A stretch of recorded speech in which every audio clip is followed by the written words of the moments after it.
넓은 지구촌의 한 지역, 장소를 중심으로 우리가 주목할 이야기 전해드리는 시간, 구정은의 수상한 GPS입니다. 구정은 국제전문기자와 함께하겠습니다. 어서 오십시오. 안녕하세요. 자, 오늘은 어디에서 시작할까요? 오늘은 조금 떨어진 나라인데 리투아니아로 가보려고 합니다. 네. 그러니까 지난 17일에 리투아니아 검찰이 러시아군과 관련된 사람들을 기소를 했어요. 네. 그러니까 사건이 벌어진 거는 작년 5월이에요.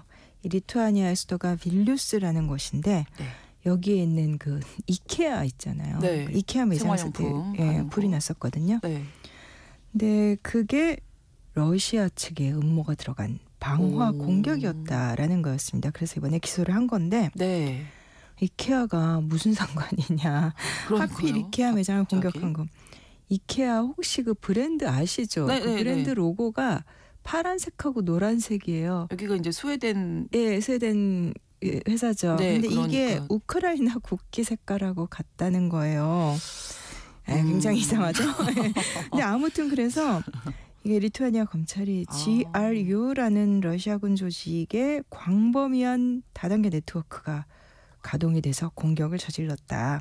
그러면서 그 작년에 그 이케아 공격을 리투아니아 검찰 쪽에서는 테러 행위라고 불렀습니다. 네. 근데 작년 5월 달에 그 리투아니아에서 이케아 매장 불났을 때 비슷한 시기에 이웃한 폴란드에서도 이제 쇼핑몰에서 화재가 일어났었거든요. 네. 그때 폴란드도 이게 러시아 쪽의 공격이다라고 주장을 하긴 했었어요. 그렇군요. 이 GRU가 어떤 건가요? 이 GRU라는 게 이게 이름이 뭐 원래 러시아 이름으로는 그 러시아 국가 참모국 본부, 그런데 영어로 이렇게 해석을 치면 그냥 러시아 국가라고만 나와요. 약간 좀 이상한데 보통은 군 정보국이다 이렇게 많이 불러요.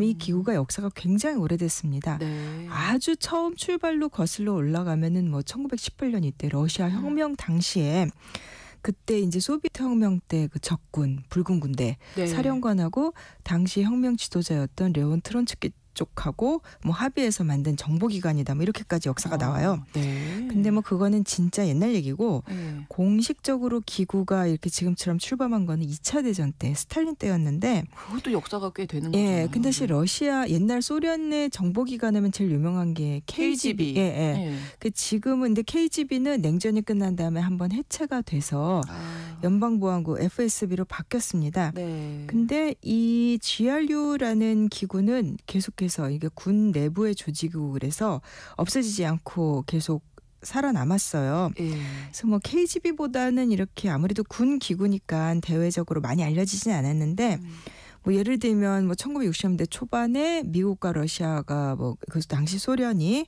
이제 쿠바 미사일 위기 이런 사건들이 있을 때 뭐 깊이 관여를 했다고 해요. 근데 여기가 다른 정보만 수집하는 기관들하고 조금 다른 게 뭐냐면 자체적으로 특수부대도 갖고 있고 네. 그래서 러시아의 다른 이제 FSB, KGB의 후신인 이런 기관들하고 경쟁도 굉장히 많이 하는데 다른 정보기관들보다는 조금 위험한 군사작전 성격의 작전, 비밀 작전들을 여기서 많이 개입을 한다고 해요. 네.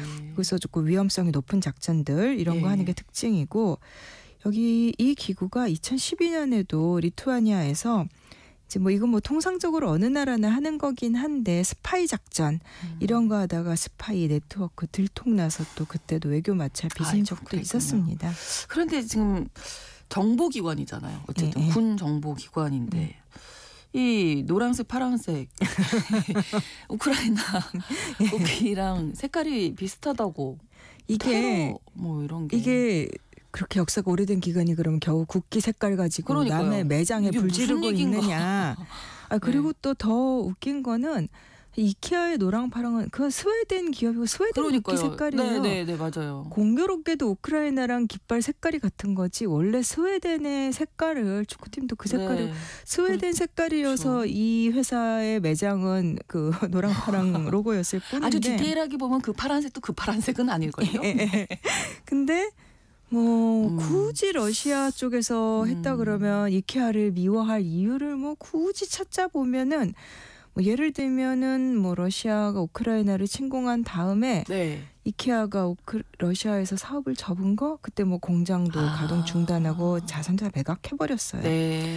뭐 그리고 또 뭐 러시아가 우크라이나를 침공한 다음에 오랫동안 그 중립국이었던 스웨덴이 뭐 이렇게 나토에 가입한 거? 네, 그다음에 네네. 뭐 이케아가 뭐 우크라이나 이재민들 위해서 뭐 계속해서 기부를 되게 많이 했었거든요. 뭐 굳이 찾자면 그런 뭐 것들. 찾을 수도 있는 정도. 네. 예.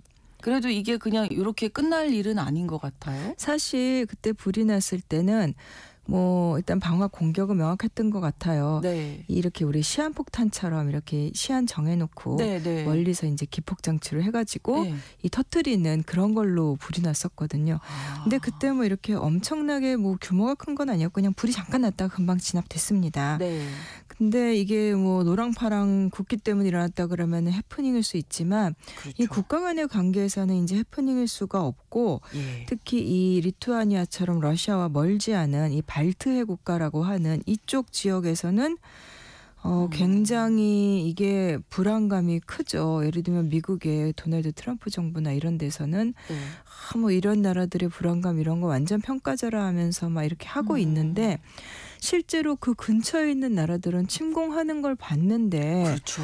얘가 굉장히 이게 웃고 넘어갈 만한 이런 지금 상황이 전혀 아니고 네. 이제 뭐 그 우크라이나 전쟁 시작된 다음에 네. 어떤 인터넷에 밈이 돈 적이 있어요. 뭐냐면 나라마다 스트레스 받는 거. 우리는 이것 때문에 스트레스야 하는 건데 우크라이나 사람들은 그냥 러시아 옆에 있다는 거 자체가 스트레스다 이런 밈이 있었거든요. 굉장히 강하고 제국주의적이고 호전적인 나라가 있고 그런 나라가 남을 침공하까지 하는 걸 봤으니까 리투아니아 이런 데서는 당연히 불안감이 클 수밖에 없죠. 진짜 자라보고 놀란 가슴 소뚜껑 보고 놀라듯이 엄청나게 지금 촉각을 곤두세울 수밖에 없을 것 같아요. 그렇습니다. 리투아니아가 이제 발트 3국 중에 한 나라인데 왜 특히 이 리투아니아가 불안한 거? 다른 나라들도 있잖아요. 에스토니아라든지. 그런 나라도 다 불안한데 예. 이제 사실 이 리투아니아라는 나라는 이제 우리는 들어본 지 오래되지 않은 나라지만 네. 한때 이제 작은 공국에 있었고 그다음에 뭐 폴란드랑 같은 나라였던 적도 있었고 그러다가 한 18세기 말 이때부터 러시아 통치를 받았어요. 네. 근데 계속해서 이 나라는 스스로의 민족 정체성을 갖고 독립을 하려고 그랬고 1차 대전 말에 독립공화국을 실제로 세우기도 했는데 네. 바로 소련에 다시 점령이 돼서 소비에트 연방의 일원으로 들어갔던 거예요. 그리고 근데 사실 1950년대 그때까지도 소련에 맞서서 일부는 독립하겠다고 무장투쟁도 했었대요. 이 나라에서는. 그리고 사실 소련이 공식 해체되기 전에 네. 이미 1990년 3월에 소비에트 연방 내에 있는 모든 공화국 중에서 제일 먼저 독립 선언한 게 리투아니아였습니다. 이제 그 뒤로 일관되게 친서방과 번영의 길을 따라갔어요. 이 나라는. 네. 그래서 뭐 유럽연합 가입하고 나토 가입하고 그다음에 이제 유럽 내에서 그 국민들 유럽연합의 시민들 이동 자유롭게 한 쉥겐 협정 네. 이런 거에도 들어갔고 지금 굉장히 잘 살아요. 그래서 1인당 실질 GDP가 5만 달러가 넘어요. 그러니까 계속해서 일관되게 친서방 개방의 노선을 걸어왔던 거죠, 이 나라는. 네. 하지만 이제 우크라이나 전쟁 상황을 보면서 이제 다시 불안해지고 특히 이번 전쟁 말고 2014년에 네. 그때 이제 그 러시아가 그 크림반도 우크라이나로부터 사실상 강제적으로 빼앗았고 그 다음에 또 우크라이나 동부의 그 내전을 러시아가 조장하고 그리고 그때 이제 칼리닝그라드라는 곳에서 네. 그러니까 리투아니아 지금 땅의 구조가 어떻게 돼 있냐면 러시아랑 떨어져 있어요. 네. 근데 그 안에 칼리닝그라드라는 리투아니아와 붙어 있는 지역이 러시아 땅이에요. 그러니까 러시아가 리투아니아를 사이에 두고 러시아 땅이 있는 거예요. 그렇군요. 그러니까 이 나라는 러시아가 조금 떨어져 있긴 하지만 어쨌든 러시아의 땅과 접경을 하고 있는 거죠. 그렇죠. 거기를 러시아가 군사기지로 쓰고 있기 때문에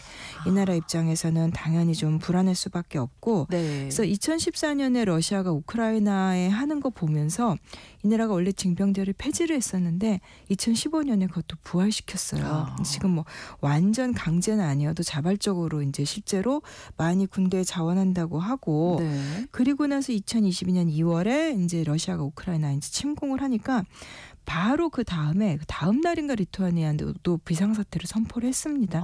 그만큼 불안감이 너무 큰 거예요. 그러네요. 그래서 이 나라가 의회에서 그래서 뭐 러시아의 어떤 우크라이나에서 저지르고 있는 학살 행위 이런 걸 규탄한다. 리투아니아 의회가. 그럼 러시아는 뭐라고 얘기하냐면 너네가 하는 게 지금 러시아 혐오다. 이렇게 주장을 해요. 근데 그러면서 러시아 쪽에서 어떤 태도를 보이냐면 이미 독립한 지 이제 30년이 훨씬 더 지난 나라고 네. 그다음에 원래부터 우리는 소련에서 벗어나고 싶다라고 계속 해왔던 나라인데 네. 러시아 쪽에서는 저 나라 그러면 독립을 아예 철회시켜 버릴까? 이런 말을 하는 거예요. 러시아의 의원이 러시아 의회에 냈던 법안의 이름이에요. 이 나라 입장에서는 국가로 인정을 하지 않는 굉장히 모스크바적인 사고방식. 당연히 이 나라 입장에서는 너무 분노하고 그다음에 두렵겠죠. 그래서 힘을 길러야 된다 아마 이런 생각을 많이 할 것 같아요. 리투아니아 자체에.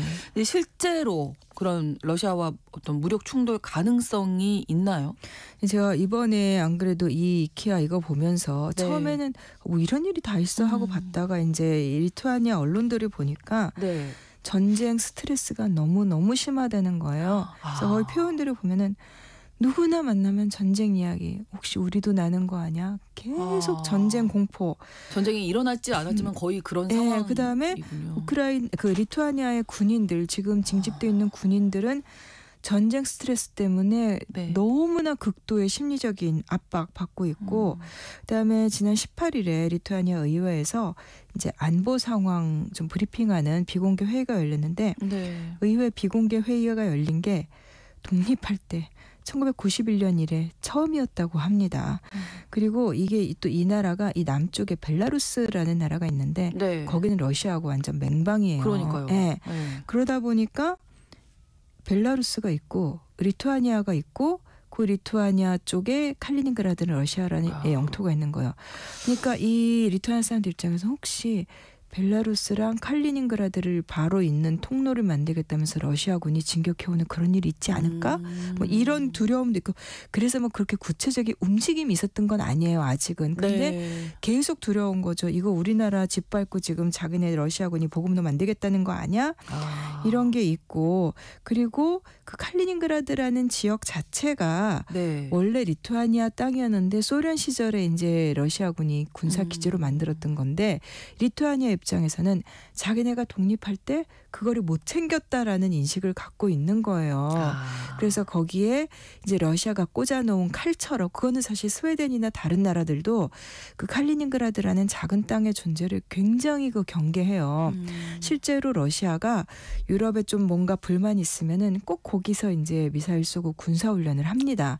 그렇게 되면 우리는 지금 유럽 거기 우리나라 러시아랑은 동쪽에 있어도 여기 지금 박아놓은 땅 있어 군사기지 있어를 러시아가 그걸 가지고 계속 무력 과시를 하니까 불안한 거고 이제 그렇게 되니까 얼마 전에 리투아니아 대통령이 거기 원래 역사적으로 우리 땅이었는데라는 말을 했어요. 네.